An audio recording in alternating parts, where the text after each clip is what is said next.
welcome back to another episode. We have a 2-4 for you this time. Equally talented Simonsons. And I'm yes, they stop it.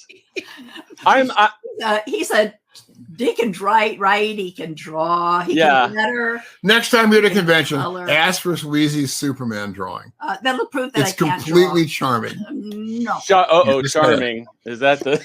It is charming. She had to have learned something from all the great artists she's worked with, aside from being married to one. She learned a lot. Yeah. Mike, when did you first meet these guys?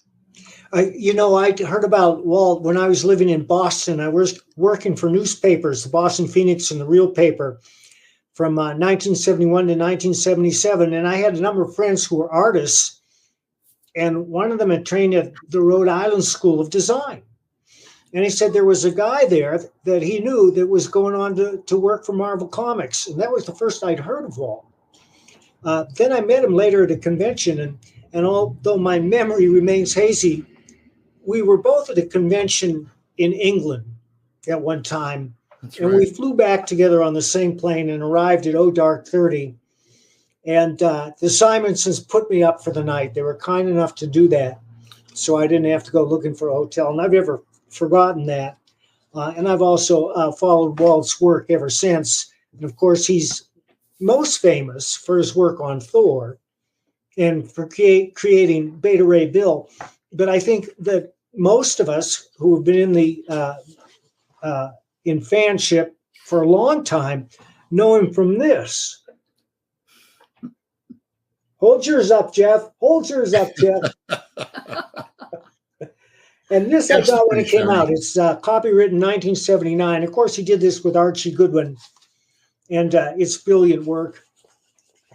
And his style was fully formed by then. And that's something about Walt, is that his style is instantly identifiable. He doesn't really draw like anybody else, and nobody else draws like him. But he's got that magic because his art is perfectly suited for superhero comics, which he's been doing all these years. It's true. I mean, I did work at that. I like comics. There was a book a million years ago called Whole Grains. Artie Spiegelman and somebody else edited it. I don't remember. And it's full of quotes, just from all over the world and all over the different people, different fields, everything. And there's a great quote from Karl Barks. And the quote from Karl Barks is, as I remember it, "I'm a duck man, strictly a duck man." And that's kind of how I feel about, I'm a comics guy, strictly a comics guy. So I haven't had ambitions to go out and do other stuff or get in the movies or TV or whatever it was. What I would like to be is the best possible storyteller I can be in comics. And so that's what I've worked at. And I'm a huge fan of Jack Kirby's. Part of what I liked about Jack's work was the incredible energy in it.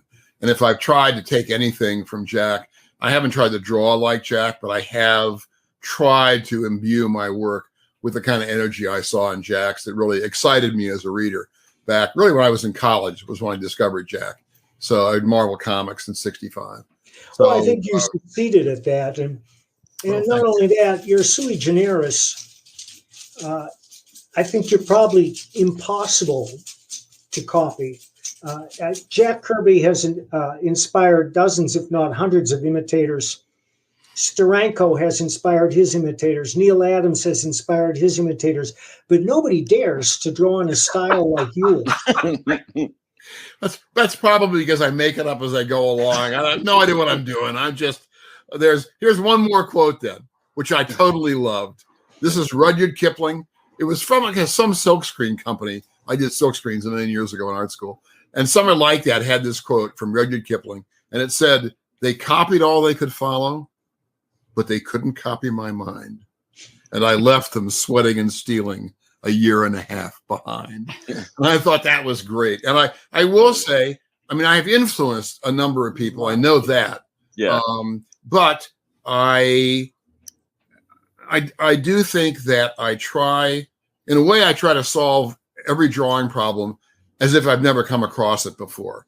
I don't always succeed, of course. I mean, you see stuff I've done that I draw like this, and my stuff's very recognizable. But I try to not fall back into formula as much as you can. After 50 years in comics, that's probably not entirely possible. But I saw other artists in the generations ahead of me whose work had become very formulaic over time. And I mean, they made a living, stuff was fine, it read well, but it was kind of not what I wanted to do if I could avoid it, knowing that if I were around for a long time, I probably wouldn't avoid it. But I have tried to refresh myself as every job comes along in one way or another. Did you ever thumbnail? Yes. Oh, all the time. I'm just about, this is, you won't be able to see too much in this.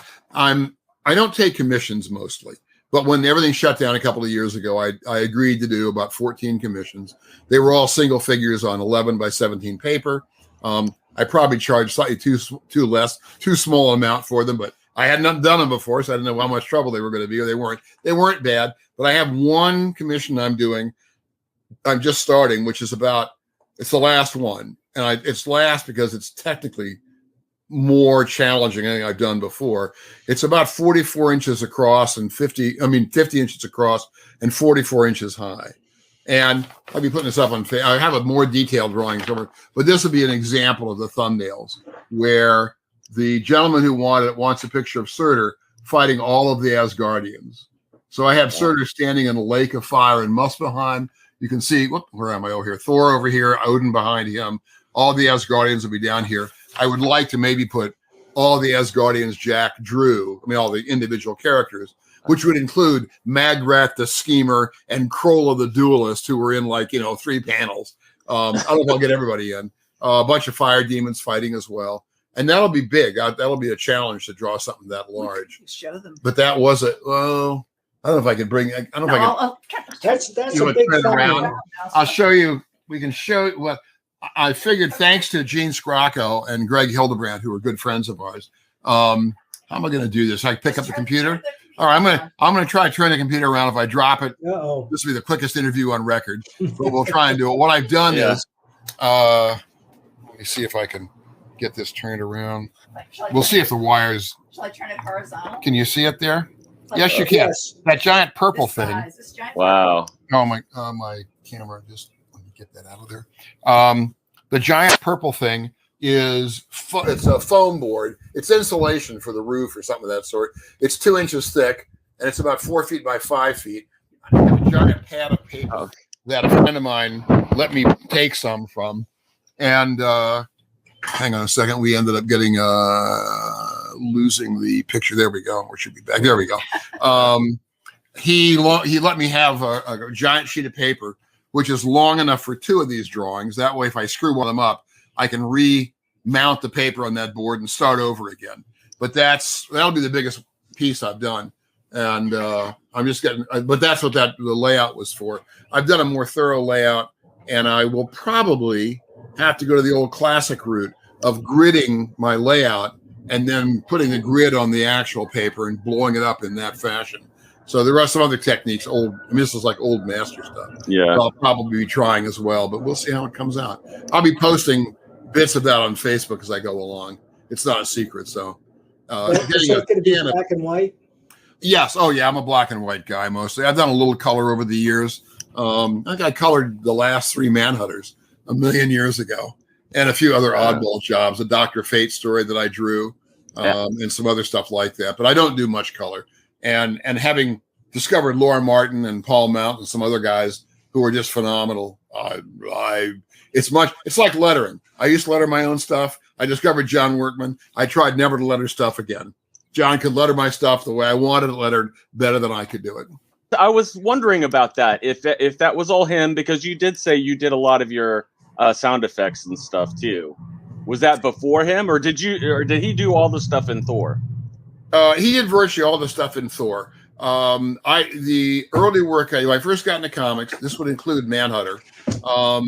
I used to have the letterers do all the small lettering in the balloons and captions. Right. And I would do all the panel borders, all the balloon borders, all the cut lines on the outside, and all my display lettering. So titles, sound effects, anything like that, I did myself. I wanted all the shapes in the drawing to be related to my drawing.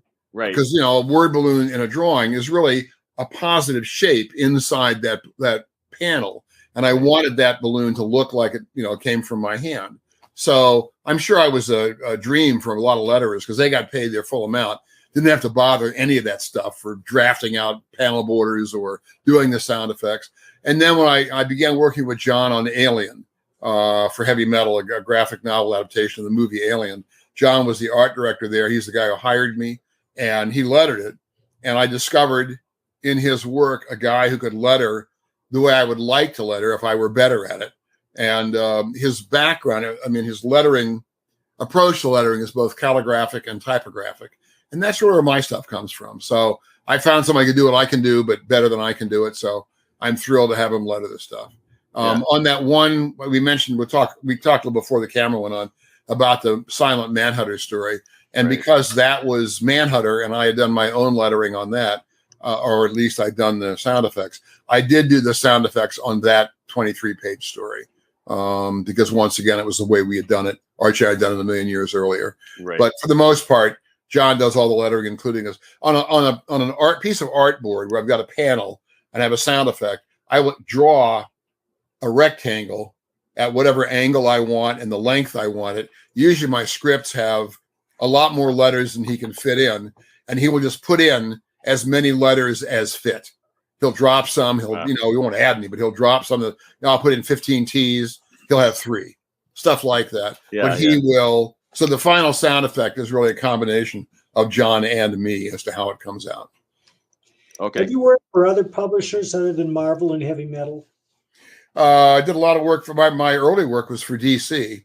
When I first came to New York to get into comics, DC was producing the comics I was most interested in. I've been a Marvel guy in the 60s, loved their stuff. But by the end of the 60s, the early 70s, I felt they were kind of repeating themselves. And DC was trying a whole bunch of stuff. A lot of it didn't last very long, but it was really cool. And so I went to DC first to try and get into the business and was lucky enough to be able to do it. And I met Archie. He began feeding me small amounts of work that kept me alive. Short job here, short job there, usually backups for the war comics. And then finally, literally only about 6 months into the business, he asked me if I wanted to draw this new strip he was going to do for the back of Detective Comics called Manhunter. And I said, sure. And that was really my entry into the business. Before I began that, I was one other new kid trying to get into comics. And when that was done, all the professionals knew who I was. Yes, it had enormous impact. It, you know, it won a bunch of awards. There wasn't the kind of fandom we have now. So there wasn't like a fan response the way there might be now to something like that, for good or ill. But we ended up becoming, well, Archie was already well known, but I became better known professionally because of that strip. And I never had to look for work again after that strip came out. Yeah, Archie was my editor too on a number of titles. He was great. He was the best. Yeah, he was a wonderful human being. Wheezy, would you tell us how you came to Marvel? Jim Shooter asked me to come to Marvel. I was at Warren Publishing. I was the editor-in-chief there, which made me the, a big fish in a really little tiny goldfish bowl. I had played volleyball with the Marvel guys just because Walter played volleyball with the Marvel guys, and I guess they got to know me there. And I suppose Shooter was aware of the work that I did, so he asked me to come work at Marvel, and I'd edit there, and I said sure. Jim Warren was very upset with me. He had spies all over the place, and he found out that I had gone out to lunch with Jim Shooter. And I got back in the office, and he was just wroth. He was like, "Leave this place immediately." Whatever. Wow. So I did. He was an intense human being. I went to New York once, and I interviewed Jim Warren, Stan Lee, and Barry Smith. Oh, wow. For Cream Magazine. I think it was all on the same day. Oh, that's quite an accomplishment, and you lived to tell it. Yeah, but I'll never forget Jim Warren. Is he still alive? Yes, he is. I had a run-in with Jim, my first guy when I came in New York, actually a couple of years before I got into comics. And it was strange. I mean, that's a whole other story. But one of the great things about the way life turns out is that Jim Warren and Walter and Louise Simonson trade Christmas cards every year and occasional notes. Yeah, you sent him a birthday drawing. And I sent him a birthday drawing. I did a drawing of Vampirella and Uncle Creepy and Cousin Erie, little headshot, like a little 3 heads in a group, and sent those off to him, and he was very pleased to get it. You know, I always liked him. He was a little volatile, but I he's kind of an amusing guy, and he really kind of let me do whatever I wanted to do, which was a lot of crazy stuff over at Warren. Yep. So, what's not to like, really? I mean, he would yell, but I told him that he was allowed to yell, but he wasn't allowed to yell at me. He could yell about things, which is different. And, it worked out that was the way we had it. We had a system going. I mean, he could be just a complete pain in the ass. Yes, he could. But he could also be the most charming creature on God's green earth. And, he was actually very smart, and he had a lot of good ideas. So, yeah. And he had a real eye for talent. Yes, he did. Yep. I mean, he employed a lot of people early who then went on to do, some pretty cool stuff. Great stuff. Including, Archie was one of his early editors there. So, did he ever tell you about a World War I airplane he was restoring? Oh, yes. We saw it. We were out at his beach house. Yep. 1.5 million years ago. 1.5 years ago. And he had his own home on the North Shore of Long Island, way out on the island. And he also, somewhere a half an hour away, a little more in, he had a cabin that he could put people up at. A cabin, a beach house. A little beach house, a guest house. And he would put people there. I think probably people he was trying to schmooze. Yeah, and then he would let the people from the office go if there wasn't anybody. That's right. Really spectacular book. So we were all out there one time. And I have to say, boy, Jim knew how to spend money. I mean, he spent it in wonderful ways. So he had us all come over. We were all out there for a week.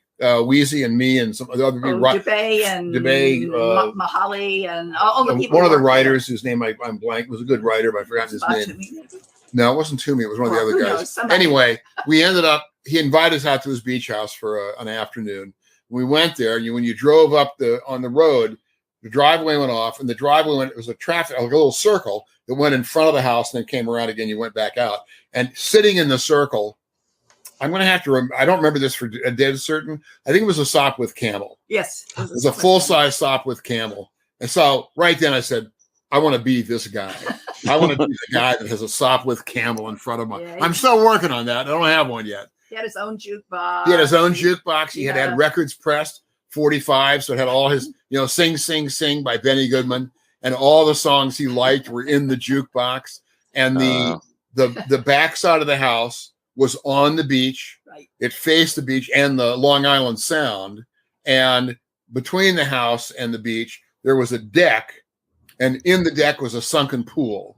So you had a pool you could swim in, or you could hop up, jump onto the beach, and go out and swim in the Sound. Yeah, he knew how to So do it was nice. It was really a nice, and then just to make it sure, a Jim Warren story, there were 2 big tanks beside the house. I mean, they were 6 feet high or thereabouts.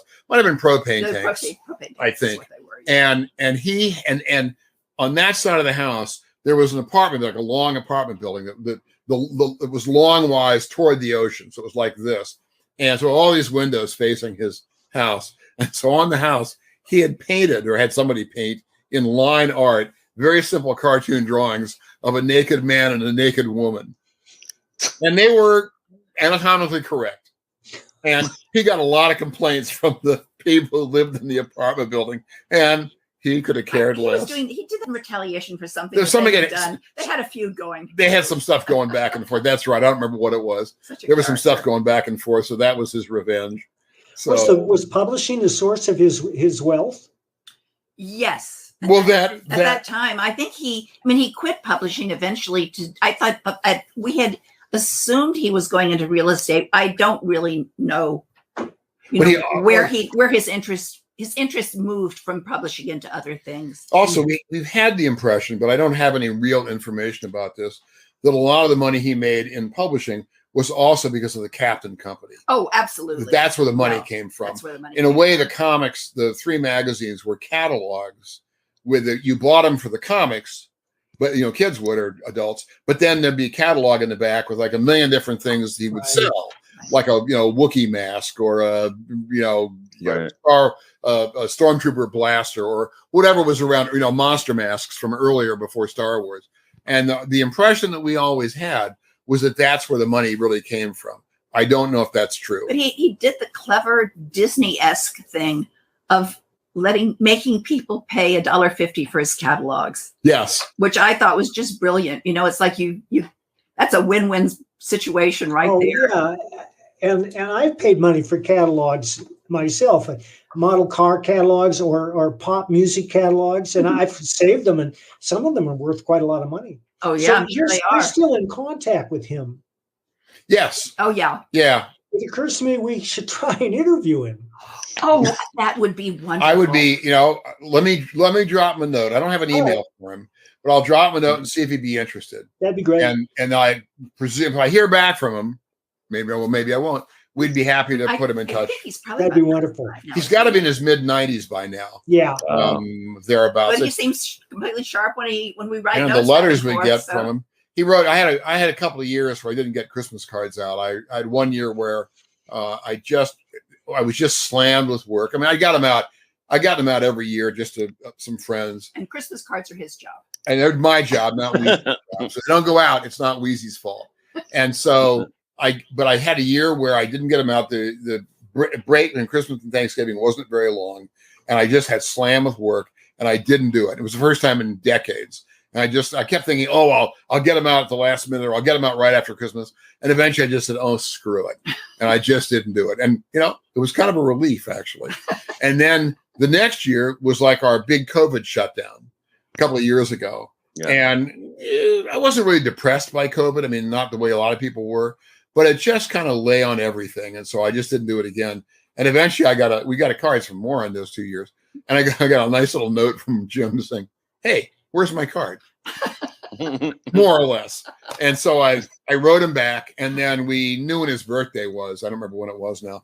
And so I did a little drawing, really by way of an apology for not keeping in touch, and sent it back to him. He was really delighted with the drawing. So I got to tell you, when I first got into comics in '72, if you had said, "Oh yeah, you'll be friends with and sending Christmas cards to Jim Warren by the time you're an old man," I would never have believed you. You should tell them the story about your interview with Jim Warren, your first meeting with Jim Warren. Like everybody has a first meeting story. I bet you've got. Yeah. I'd love to hear about your interview. I will say mostly I do not remember when I meet people. Like the first time I meet anybody, I do remember flying back in the airplane with Mike, and he was sitting next to me. We were shooting the breeze, but mostly. Like good friends of mine, I have no idea. I just know it's about here, but I don't really remember. In Jim's case, I was at art school, the Rhode Island School of Design. I was getting interested in comics. I mean, I read them when I was in college. I went to college twice. I liked college so much I went back. And I read college the first time. Read comics. That was when Marvel was really hot, mid-'60s. And then by the time I was in art school, I'd begun to become interested in drawing them and trying my hand at them. And so I did a 25-page or 26-page comic of Thor, Marvel's Thor, that I inked. It wasn't the whole thing, because by the time I got about 25 pages into it, I didn't like my inking, and I thought, I'm going to have to learn to ink better before I finish this. And that was the time before I knew anything about whiteout or anything about crow quill pens or brushes. It's all rapidograph. And that means it's on Asgard. There's a million stars up in the sky. So the stars are all a number 2 rapidograph where you draw little circles, bigger and smaller. And then you get number 4 rapidograph, and you fill in all the sky in the panel with a number 4 rapidograph. I mean, just insane. But I didn't know any better. So I had that comic, and I went to New York. It was in a sketch. It was in a bound sketchbook. And how old were you at this point? I would have been. I was I was a sophomore. So I'd already been to school. So when I went to RISD, I was 21, probably 22 or thereabouts. And I took it to New York. And that was at a time when you could show up in an office and they would frequently just let you come in. Right. Not so much now. And so I went to the Warren office, which at the time went to DC. I met Len and Marv. I met Neil. Sal Amendola was assigned to take me around and show me stuff. I didn't have any appointment. They said, oh yeah, say I'll show this kid around. So Murphy Anderson was there inking. I'm kind of remembering Murphy was inking in a tie and a vest and a jacket. I don't know if that's true or if I'm just, but back then it was not as casual as it would be now. So, and Murphy probably could do that and get away with it. So I did eventually go to Warren. I don't think I went to Marvel. And I went down, they were on 42nd Street, and I'd never seen an arrangement like this before. I got out of the elevator and went up to whatever floor, 5th floor, 6th floor, 3rd floor, whatever it was. And the door opened and you were in the room. Like it wasn't a hallway with doors off, but it was just like a New York loft where you walked in and there you were. And there was a guy named Chuck McNaughton who was the Warren's assistant who was working there at the time, and introduced myself. And eventually he showed me into Warren. Warren had my book and he'd looked at it and he kind of read me the riot act. I don't remember much about what was actually said, but at the end of it, kind of took me over the coat, reamed me over the badly, and then said, essentially, we'll send you a script. I thought, wow. So I walked out of there going, holy cow, really? I got back to RISD, the Rhode Island School of Design in Providence, got back there, and one day a script showed up. Now, he's not alive anymore, so I will say this, but it was a script by Gardner Fox. And I had read some Gardner Fox at DC. He was not my favorite writer. I have a broader view of that now than I had at the time. But I kind of went, holy cow, Gardner Fox, really? And I thought, I'm doomed. And what I got was a 6-page story, monster story. And on the side of the scripts for each page, there was a little box with smaller boxes inside, the layouts for essentially the panel breakdowns for each page. Now, nothing was inside them, but I followed those. I said, okay, a big panel, then 2 small ones, a big one here. I used those as my guides for my layouts. I didn't know any better, and I wouldn't have thought to just throw them out and do my own version. I penciled it. They didn't want me to ink it. They were going to get some guy, another guy, a guy who I did not know, but I knew his work. And they were going to get him to ink it. He was like me, a new guy in the biz. And I sent it in. And after a while, I got it back with a rejection notice. I got a nice note from Chuck McNaughton, which said what they'd really been looking for, these like wild layouts that I'd had in the Thor comic I'd shown them. And I thought, then why the fuck send me these little drawings that I'm supposed to be following? Those might have been Gardner Fox's little drawings. Yep. In order for him to figure out how to pace it. I don't know. But I have to say, I'm not ungrateful that my first job in comics was not a Gardner Fox story. Just at least that's how I felt about it at the time. So I have a broader view of Gardner's work now than I had then. But I still have the 6 pages floating around. Now, anybody out there who's on my Facebook pages, I have one, the official Walter Simonson page. If you go in, there's a gallery of old stuff, which goes back to when I was about in 3rd grade and runs up into the mid-70s. And somewhere in there, I have at least one of the pencil pages. And I will say, they're not great. I'd probably have turned them down too. Or I'd have given them to someone like Jack Davis to ink, and then or Wally Wood, and then they would have looked fine. Nice. But that was the other thing that Warren told me. That's right. This was really the best part. Thank you. Which was that because he was taking his valuable time to look at my work, and it was interrupting his day, he was going to pay me less than their ordinary page rate, because that would sort of compensate him for his own time. And I was green enough not to say, listen, asshole, your job, one of them is to be an art director and look at stuff. So don't give me any crap about taking money out of my pocket. But, I wouldn't have, even if I thought of that, I wouldn't have said it at the time, since I had no leverage. But I did think it was very funny. And I was kind of crabby about it at the time. Now I just think it's funny. I know. Yeah. I just think, Jim Warren. Yeah, I know. It becomes an anecdote. It becomes an anecdote. I can dine out in that story from time to time. So, Wheezy, how much work did you do for Warren? Oh gosh, I think I was there 6 years. Walter knows how long I was 6 someplace. years. Okay, he's my timekeeper. I was an assistant for a couple of years, and 2 the years. editor-in-chief there for 4 years after that. Yep. And you wrote a couple stories. Oh, I did. Or Yeah, one or two, not Is many. that where you started writing fiction? Yeah, I did. I didn't use my name when I was at Warren, and I didn't pay myself for them. They were things that I could just sort of slip in when things didn't come through, because I think I used Alex Southern as the name. What I didn't think it was right to take money as a writer if I was the editor. It just didn't seem right for me to hire myself, which is crazy actually now, because Bill DeBay did that all the time. I don't know how this got into my head, but it did. Well, you didn't have a modern enough So yeah, I did a couple outlook on. I did a couple of stories there. I did a story about gene splicing critters to do underwater mining. I don't know. I love gene splicing stories. You know, where you got they're part human, they're part animal, and they're created to do a task. And I don't know, for some reason that always grabs me. So I did a story about that. And I think I did a time travel story. Maybe so. And also, I will say this about the movie Splice. We haven't seen that. I haven't seen I'm not sure I want to see that one, frankly.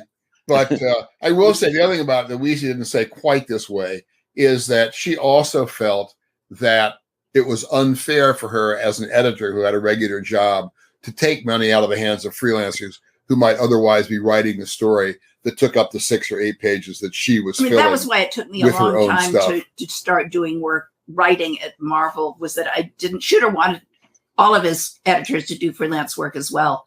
I think to see what it's like on the other side of the desk. And I didn't want to write something there just because I had a lot of writers who worked for me, and I knew they were feeding their families by writing. And if I grabbed one of their books, well, then, they're out the money. And, but then Shooter hired a batch of new editors, and I got bored. So I thought of, because what that meant was her workload was cut in half. Yes, and it was I could do the work fine. And they had she had a ton of books back then. Editors had lots of books. Wheezy could breeze through them. Yeah, that's because I hired people who knew what they were doing and were really good, and I liked. It's because Wheezy was really good. Let's not kid ourselves. I was good at picking people whose work was good.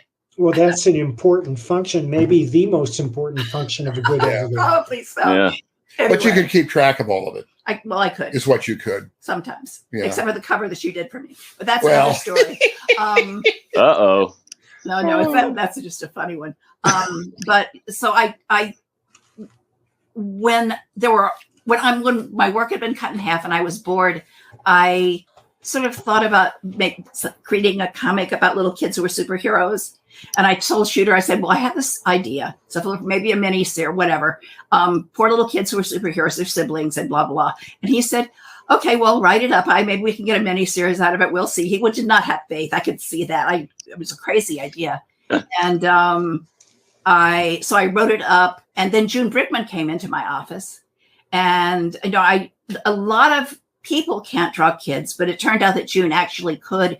She had spent some time at Six Flags when she was a kid doing, the portraits and, sitting for those people. Yeah. So, she'd drawn a lot of, people, grown-ups and kids and everything. So I handed her the script and I said, draw the kids. And if I like what you've drawn, then I'll hand us to Shooter together as a team. She literally came into the office. Right? She literally came into the office the day Wheezy had this thing. It was just complete coincidence. Wow. But that was the day June showed up. Yeah. And so she took it home and she did these gorgeous little drawings. Yeah. And I, staple learned my, my treatment, I guess you'd call it, and handed it to Shooter. And several days later, Shooter came back and he said, okay, you've got yourself a regular series. The first issue is a double-size issue. And I think it's due in 2 months. It might have been 3 months. Anyway, June had never drawn a comic before. And I had never written a full long comic before. But, we managed it. And that was, that's my, I don't know. Even We're talking about Power Pack, right? Tossed right into the deep end of the pool. What's that? Power Pack, right? Power Pack. Yes, Power Pack. That's right. Yeah. Oh, yeah. June came back with the kids drawn in their costumes. and the little logos nice. on their chests. No, actually, no, Very cool. She hadn't drawn the costume. Oh, she hadn't drawn them? I thought she had drawn them. No, Just for the we kids. designed those later. It was the kids. And she, okay. and she drew them in character. Like, Jack, who's our that's right. Jack, who's our little grumpy kid, had his arms folded and his lips poked out, and Katie was being her usual little cute little kid self. And I think Julie had a book, and Alex had braces. She had one of those things with. Oh wow, nice. So it was just cute, and Shooter loved it, which was really nice. Because honestly, you've got to give the guy credit, because that wasn't really a crazy idea, but it worked out. But it worked. He liked it, so it was a good comic. And I guess everybody else, a lot of other people liked it too. So that's of the books we've done. Of the books we've done, that's probably the book that has the most sustained fandom. People now book's that's not true, because Thor. Thor's okay, but there are Power Pack fanatics out there. There are Power Pack fanatics who are. I'm sure you'd have no trouble doing a revival. Well, yeah, we're doing a 5-issue miniseries right now. Oh, cool. So every once in a while they pull it out and they come back and they unearth the old guys and bring them back and put them back up and in the old continuity, where the kids have grown up in Marvel now. Oh wow! But my stories are set back in the old continuity. There's the time that it tells the story of what happened before they started they're becoming relatively grown up the Marvel characters. They are now. There's something about doing comics on a long-term basis. I mean, it's true in books and serial books as well, like detective stories, where you have to kind of wrestle with the problem that time goes by. So should you age your characters? Right. Or did they stay kind of, I mean, Robert B. Parker did the Spencer novels. There's an acknowledgement that Spencer's older in more recent book. Well, he's no longer writing because he's dead, but it got older in the books, but it never affected how they behaved or anything else. It just meant when they used guns, they went from whatever they had in the old days to Sig Sauers and Glocks now. So some of that stuff changed, but the essential characters didn't change much. And in comics, that's kind of how it works. I mean, goodness knows, Franklin Richards has been any number of ages at the same time. So that is kind of a problem that if you're on a book long enough, or if your characters run long enough, some people address it, some don't. I don't care myself. I'm not wedded to the idea, it's been 10 years. This guy has to be 10 years older. It's a comic book. Relax. Yeah. But in Gasoline Alley in the newspaper strips, people grew up and I know that's what made it an unusual strip. And, also, For Better or For Worse by Lynn Johnston. The characters in that aged as they went along. The kids grew up as she went along in that. So there are different ways to tackle that problem. Didn't John Byrne say it's like 7? He thinks that it's 7 human years to a comic book year. That's funny. Oh, there was something. Yeah. I would analyze it like that. I would never even occur to me to analyze it in that sense. But there was something. That works. I'm sure he has some formula for working like that dog out. years. Dog years, yeah. Novelists do that more frequently than comic book creators, because I think one of the reasons is that the comic book, your readership is constantly turning over, and the people are familiar with the characters at a certain age. But, a lot of writers were inspired by John D. MacDonald, as was I. And his Travis McGee character got older as he went along. And then in the last one, The Lonely Silver Rain, he learned that he had a daughter out of wedlock who came to live with him, and that kind of put a cap on it. I don't know. I loved the Travis McGee stuff. I read it a million years ago when it was coming out, more or less. I don't know if I've read that one. Now I'm going to have to go, we get done here, I'm going to have to go look. I'll pull up John D. MacDonald, pull out his stuff and get a good look at it. But I enjoy his work. I don't know in my case that it would be influential, especially. I was probably reading it really before I thought about comics, but I remember Denny O'Neil wrote an essay once about those kind of books, and he regarded the Travis McGee work as the Taj Mahal. I did too. That was like the pinnacle of that kind of writing and that kind of series. And there's so many series today that are inspired by that. Like there's a guy named Randy Wayne White, who's a marine biologist that lives in Florida, who's got a character called Doc Ford. Randy Wayne White, when he was 20 years old, he wanted to be a writer. He and a friend took a boat and and beached it on McDonald's beachfront property. And they didn't know the guy from Adam and said, "Hey, Mr. McDonald, we're big fans of yours. We want to be writers." He took them in and he showed them around. They had a long afternoon. Wow. And now Randy Wayne White is turning out novels that are in that mode, although his character is very distinctive and no one would confuse him with McDonald. But I recommend those books. Good for him. And good for McDonald for taking him in and showing him around. That was terrific. It must have been transforming for him. Yeah, I bet it was transformative for sure. I wanted to, I'm just curious. Where did the horse-like alien come from for Power Pack? June likes horses. I was wondering. She does. She owns a horse. They're actually seahorses. They're seahorse-like aliens more than horse-like aliens. Well, little hooves and that's just. But that was inspiration. I had thought, for some reason, I was thinking rabbits. I'm not exactly a big Alice in Wonderland fan, but I was very imprinted by Alice in Wonderland. I was one of the first books that I can remember having read to me. I mean, I was 3, and my grandmother read it to me, and it is so weird. I mean, obviously, it sunk deep into my psyche, so that I tend to I go to Alice in Wonderland before I go to anything else, even when I don't realize I've done it until like years later. I think, oh, gee, well, there you go. That's where I got that idea. So I had thought that the aliens were white, as in, shining white, but I had thought they would be rabbits. But I didn't tell June what they would look like or what I thought they'd look like, because I'm not the person in charge of that. I trusted her to come up with something really cool, and what she came up was much better than bunny rabbits, for God's sakes. I don't know what I would have been thinking, but anyway, so that was just she drew something she loved drawing. Yeah. Now you could tell. I wanted to ask Walt too.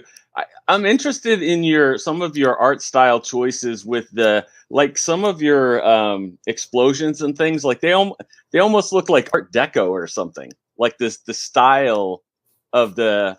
I'm just wondering where you came up with. I mean, I can see some of the stuff with the way that Kirby and some other people did things, but I'm just wondering, because that was, like you're saying, that's very much part of your style with making it exciting and things like that, and with all the extra kind of lines and energy and everything. But I'm just wondering where, because you did that a lot with a lot of the circles and a lot of explosions, and I don't know. I was just wondering where that came from. I like circles. I use them a lot. I think partly, I don't know about Art Deco. I mean, I like Art Deco. Probably some of the stuff that I've done over the years, many years ago now, this is like 30 years ago or more, we were still in the city, probably came out of Russian constructivism. Yeah. I'm a big fan of some of that work. I had a book from many years ago that had a lot of the movie posters from the constructivist era. I took a short course at I'm going to say the Whitney, but I'm not sure it was the Whitney. It was somewhere up on the east side of Manhattan, and they had a little evening course on Russian constructivism, which included a brief performance, a fragment of a performance, 3 or 4 performers from some Russian constructivist play, and they really applied the ideals of that stuff to all sorts of different artistic endeavors, and that was pretty cool. I don't remember much about it now, but I did like the way they sort of the photo montage, the way that stuff worked out, and just the design elements. And so I sort of incorporated some of that into my work, but mostly, a lot of Kirby. Obviously, I'm a big Kirby Crackle fan. I use a lot of Kirby Crackle. Yep. But I also, I want the explosions to be. To be something. I don't want them just to be kind of random crap on a page or whatever. Right. I want them to have their own life. I mean, in a way, it's almost like doing abstract art. I'm not a giant abstract art fan per se, but when you create those, I mean, that on the one hand, it is a storytelling thing, so it's not really abstract. It's got meaning in terms of the story, but it's also something where I want the page design to be effective. The one time I did something that didn't work out. It worked out okay, but it was not what I intended to do. Yeah. I did the adaptation, drew the adaptation for Alien, the original movie. And at the end of Archie wrote it, the adaptation. At the end of the adaptation, about 4 or 5 pages from the end, this is a spoiler warning for anybody who hasn't seen Alien. You can turn the sound down now. But there's an explosion. I'll just say that. There's a giant explosion. And my original idea, and I inked the page like this, was I put 2 concentric circles. They were off center, so they were cropped a little on one side. I like asymmetry. And I filled in between the 2 of them with black. So they were about 1.5 inches thick, or this giant circle was. And my original plan was to take whiteout and a brush and draw a series of lines in whiteout, so it would radiate out through an equal amount of white and black and white and black and white and black. And somewhere along there, I realized I'll take the next year getting this done. That's just not going to. And you had about 2 minutes. I had about 2 minutes to do that job. I got that whole thing done in under 5 months, in the last third. That was the one. I was working at Warren and coming home and coloring comics at night. That's right. And taking pages in and getting them in Xerox. Was I Xeroxing at Warren? them? If I did, I would have paid Warren for it. Yeah, I don't remember that. Or whatever it was. But it was someplace else I took them. We're going to get photostats of them to get the color. Was that it? I don't remember how we that might have been it. We got photostats. We shrank the page down a little bit, bigger than printed size, but smaller than the originals. And that way we mounted those on chip. Actually, we paid our daughter and one of her friends to rubber cement all these photostats down on chipboard, on cardboard, so they wouldn't buckle. And then those I discovered very early on I wasn't gonna be able to color the whole thing. I didn't have time.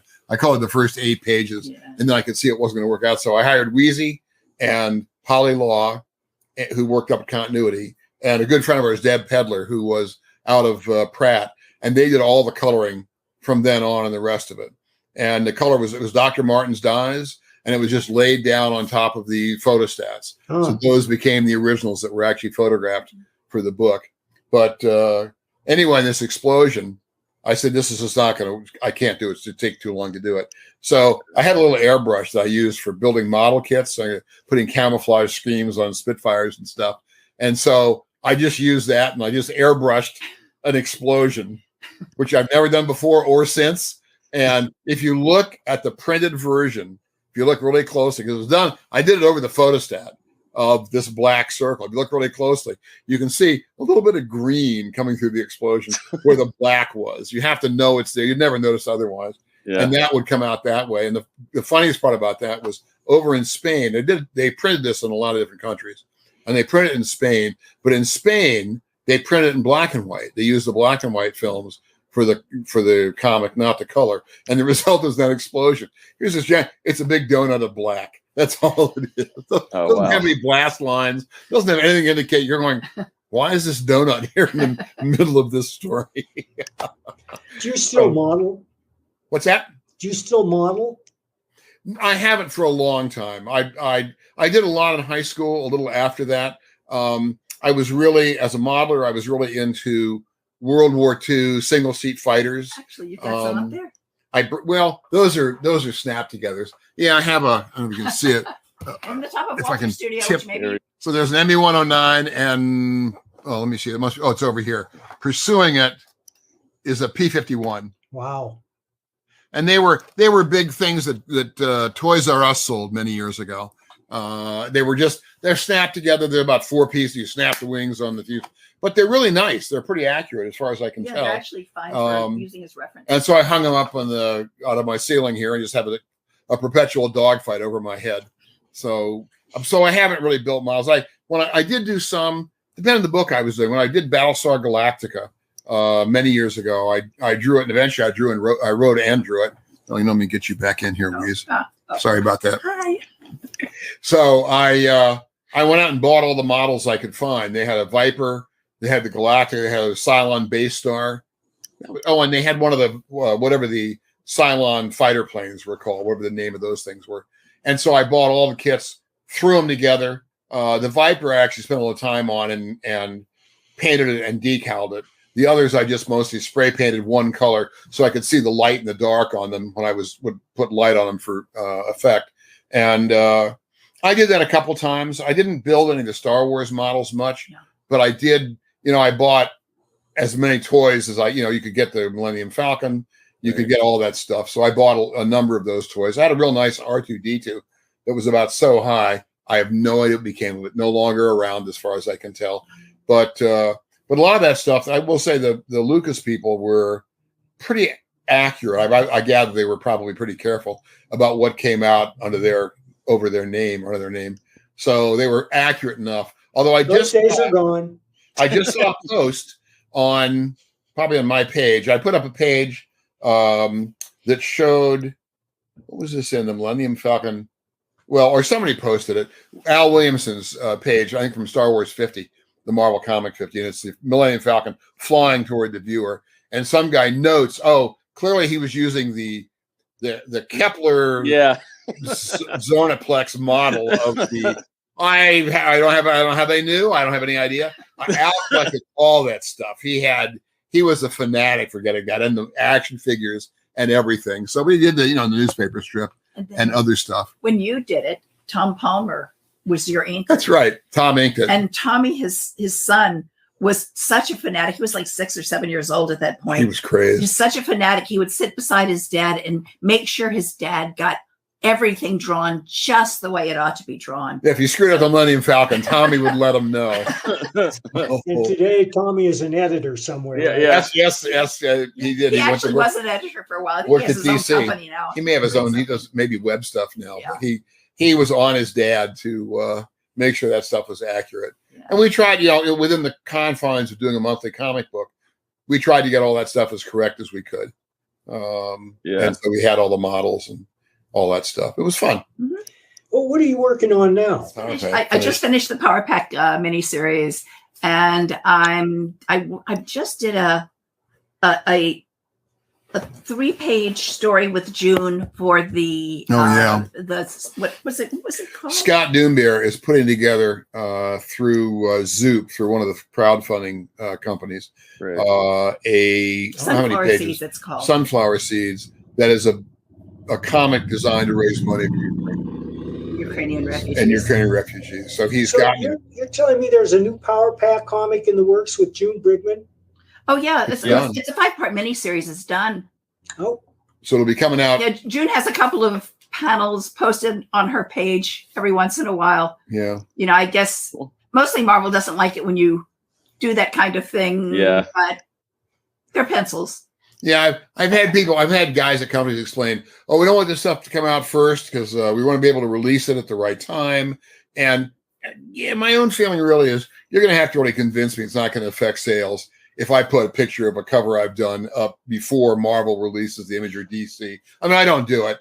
I don't want to bite the hand that feeds me. But I also figure, really, you're going to lose sales because I post this. My feeling is Walt Simonson fans are all going to go, quick, run to the comic store and order this comic book now in case they miss the announcement when Marvel makes it. So I don't really believe that. But we do have a theory. This was Wheezy's theory. I won't be specific, which was that a lot of stuff companies do is not so much about creative endeavor. It's about control. Yeah. That the product they manufacture is largely control and comics are secondary. It's manifested through comics. Yeah, manifested through comics. And I have to say, as I watch things happening around America, I kind of feel the same thing is true for a chunk of America, where it's really about control. It's not about other stuff. But I'm not going to go there any further than that. That's just, I hadn't thought about that before. But there is a certain element of control that I don't know really has any effect on the sales. I mean, sales departments kind of like to run stuff. They kind of like to tell you what they want done. And I'm not convinced that makes the best comics. Yeah. Or even the ones that sell the best. But I think for that, you have to have a lot of freedom, really freedom to fail, because not everything you're going to do is going to work really well. Right. But occasionally, sometimes it takes a while for things to catch on. Absolutely. And by the time people have noticing that they're good, they've pulled them. Yeah, much of my work, 20 years after I've done it, people go back and say, this Orion stuff wasn't too bad. That was a genius job. Yeah. Why did you quit doing it, Will? Yeah. Yep. Yeah. I'm doing a Superman thing too, a Superman story with John Bogdanov. Oh, cool. Yeah. So I'm drawing an 8-page story for the Ukraine book of the Star Slammers, which are characters I invented. Cool, yeah. I remember the Star Slammers. So I'm doing a new Star Slammer story for that with Old Rojas, the character I did in the 5-issue miniseries. So that'll be in that book.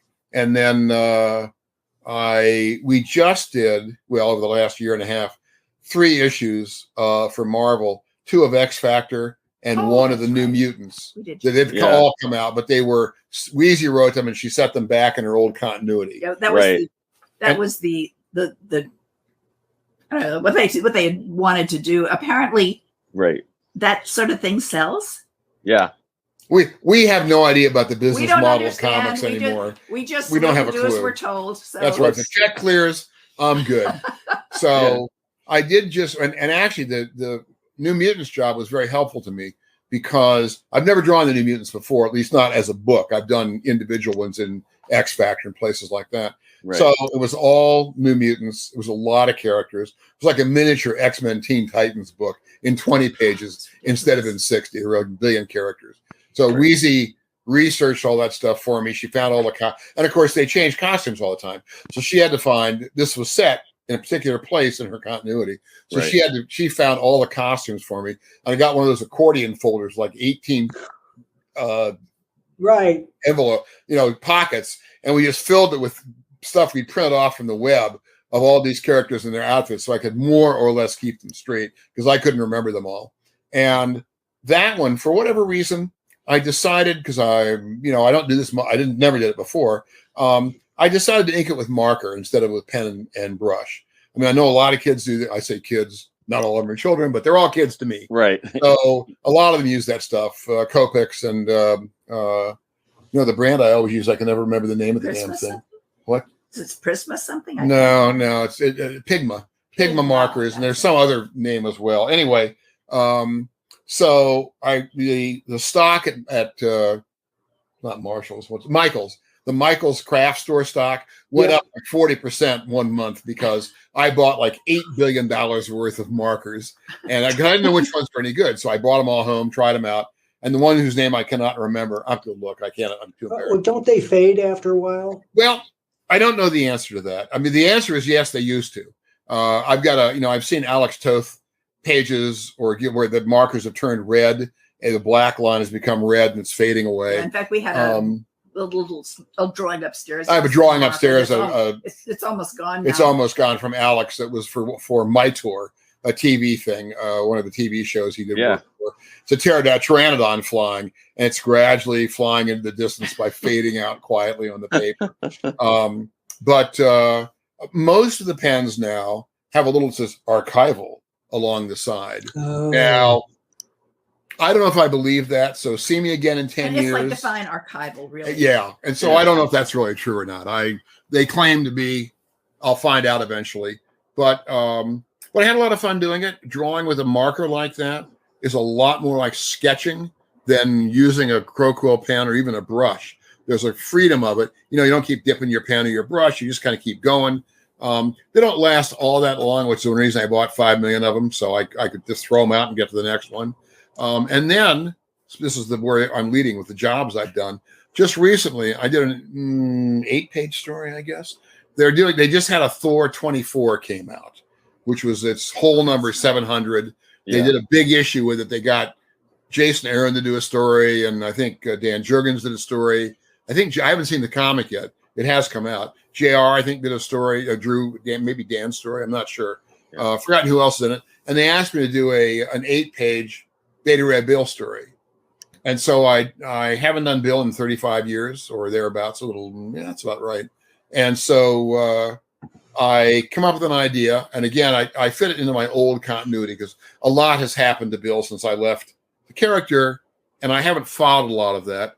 And I don't want to go back and spend all the time researching it to do 8 pages worth of stories. It was easier to go back and just do something that fit. And so I did I enlarged on his origin somewhat. So he never shows up in the kind of Thor costume I gave him originally. They've gotten rid of that anyway, but he shows up in the armor I gave him in the first panel you see him in. And I did the layouts, and the way I normally work, I'll do the layouts, I'll put tracing paper over it, I'll indicate where all the balloons, the lettering go, I'll ship those off to John with a script, John Workman with a script. He'll letter everything, and he'll put all the panel borders in and the trim lines around the outside and all the balloon borders and everything. It'll come back to me, and then I will pencil it. I'll tighten it up at that point, because that way, if I have a little loose, I'll have like little, circles and dots and for eyes, and not quite stick figures, but very much like that, just so he has some idea of what's going on in the panel. When I get it back, if I discover I've got a balloon that covers somebody's head because I didn't guess right about the amount of space, I can redraw it, with that light pencil. Right. If you erase it, you don't care. So I think all the best pencilers put in the word balloons. I think it's essential, because if you leave it to the letterer, they're gonna. It depends on the letterer or the writer.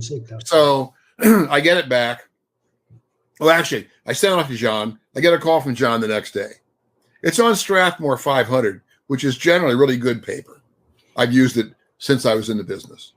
And he says, I tried laying down a line for a panel border, and the ink just beat it up as if the surface of the paper had a resist on it. And so you have to lay it down 3 or 4 times to get it to lay down. And that means lettering, it's going to be just a complete pain in the ass. Yeah. So we discussed what to do about that. And one of the thoughts was, well, the layouts are done. I could scan them all and then print them off in blue line on good paper I've tested, and send them back to John. And then I thought, I just did this job in marker. I said, how about marker? Have you tried that? And John said, no, he hadn't tried that. And he had markers. So he tried it. He came back to me. He says, this paper takes marker as though it were designed for marker. And I said, great. So he lettered everything in marker, and I inked everything in marker. So having done this earlier job and kind of gotten used to it, I was able to breeze right through the 8 pages of Beta Ray Bill and get that done.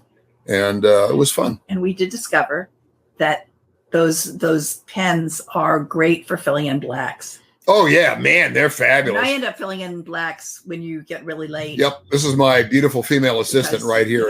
I've got helps me out. What can I say? And it's so much easier with these markers than it is. Yeah. That's like a brush marker with a very fat, flexible. Yeah, the markers tend to go every which way. So brushes do. So we're hoping it doesn't turn red in 10 years, but at least the job's in print. So and if it does, if it does, so what? So and I have to go look. Let me slip behind you for a second. It's for some reason this name never sticks in my brain. Oh, I did use Tombow markers as well. Tombow markers. Tombow, which were good. Microns. Micron. You must remember the name Micron. That's those are the ones I found most amenable to the way I work. So I used microns, and Tombows were good. The Tombow came with a plastic point. They had 2 of them, one a little harder point, one a little softer. She had a little extra line variation in it, and I found those to be very helpful as well. So those are the 2 eventually I mostly relied on. You were telling us off air about Archie and Manhunter. Yep. We should definitely have you at least share that before you leave. Okay. All right. The story was. What's that? Enough time has passed since he first told it, so you can tell it fresh. Maybe I can tell it fresh again. I did Manhunter. I was 6 months into my career when I started Manhunter, so a year and a half when I finished. It took about a year to do. There were 7 chapters. That was correct.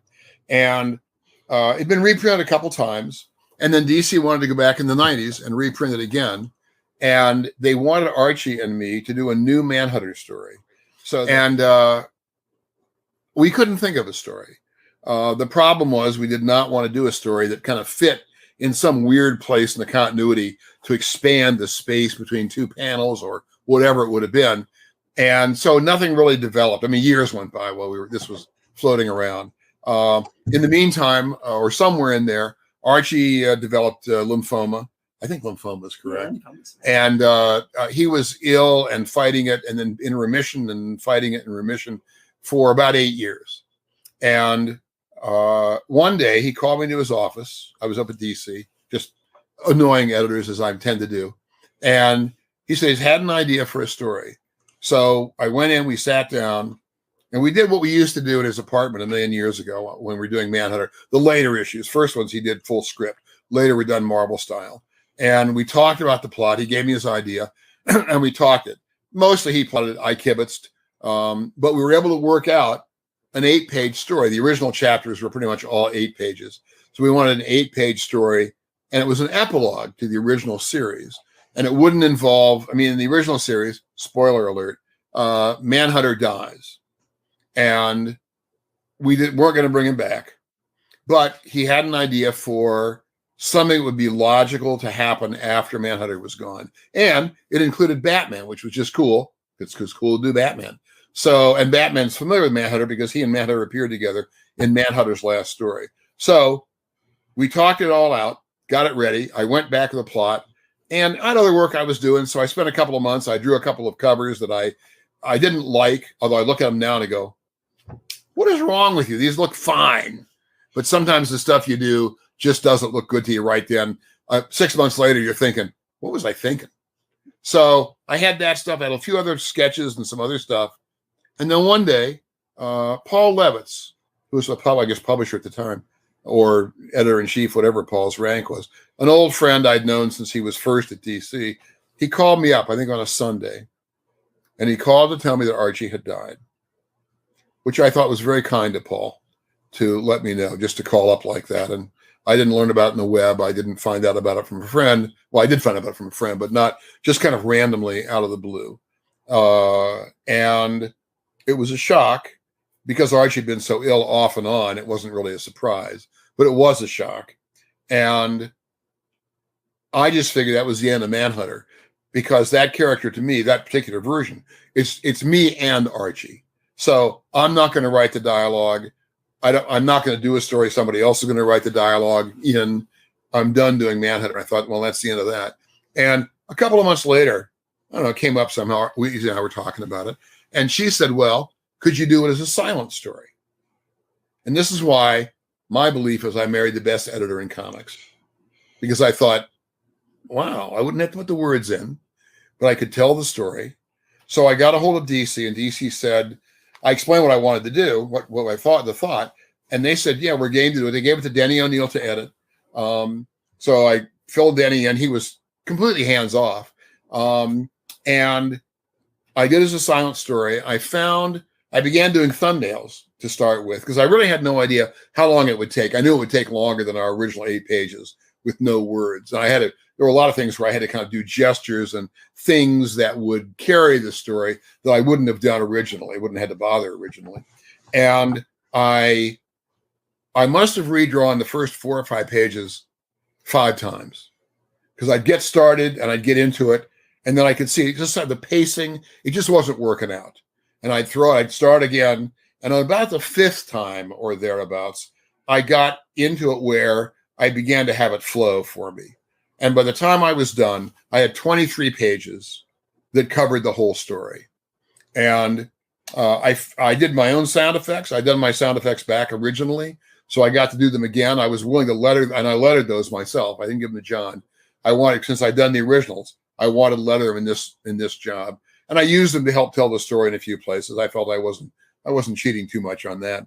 And I got it all worked out. And on that one, I don't remember. That might have been Klaus Janson may have colored that. I'd have to go back and look now. But because he did color one of the reprints of Manhunter, and it may have been that one. Anyway, I was able to get it all worked out. And ultimately the book came out, and it came out with that story at the end. And it was cyclical in that in the last panel, Commissioner Gordon and Batman are walking off panel, kind of walking away, like Humphrey Bogart and Claude Rains at the end of Casablanca. And Commissioner Gordon kind of wants to know, what the hell's going on? What was all this about? And so what I did, since I have my original Manhunter pages, most of them still, I took the first page of Manhunter and I scanned it, or maybe back then I Xeroxed it. That might be a Xerox days. And I pasted it into the last page. So that's actually the original Manhunter page there, with Batman and Commissioner Gordon walking below it, and Batman is gesturing. I don't know if I actually put a word balloon around that panel or just had it up the page or had it up there, but clearly, I hope it's clear, he's telling Commissioner Gordon the story of Manhunter, which is so the last page of that job is more or less the first page of the original series. I'll tell you one more story if you got the time. Yeah. Sure. If you don't, it's okay. Yep. Go ahead. All right. This is about the cover for Wheezy. She mentioned it earlier. Come on. Yeah. Oh, that Which that was story. Okay. Wheezy was handling a lot of books at the time. This would have been 82. Handling a lot of books. And except for this one instance I know about, she kept everything in order, everything in line. It was all in her head, everything, who had the I pages. did have charts. Well, it had charts, but who had pencils, who had inks, who had color, where the lettering was, all that stuff. Yeah, I could remember that And- back in the day. Lord, I couldn't remember it now. Oh, and at the time, I had a studio. We were living on West 71st Street, just off Central Park West, and I had a studio with some friends of mine down on West 29th Street, between 7th and 8th Avenues. Well, at the time, 82 was probably Howard Chaykin, Frank Miller, Jim Sherman, and me. And I'm not sure Frank was in still at that time, but maybe. Anyway, so I went, Wheezy would get up in the morning and we'd get Julie off to school, and she would, and then Wheezy would head off to the office. I'd head down to the studio. And frequently, when I'm at the studio, the first thing I would do is spend a couple hours reading a book. And then I would kind of get around to work. Howard would come in, Frank, they'd be at work on the desk 3 seconds after they were in the door. But I'm lazier than they are, so I'd read a novel, or I'd read part of a novel, and I'd get to work. And I got in, and I get a call from Wheezy. You want to explain this part? Or No, so? you- And she had a Conan book. She had, several books going out that day. One of them was an issue of Conan.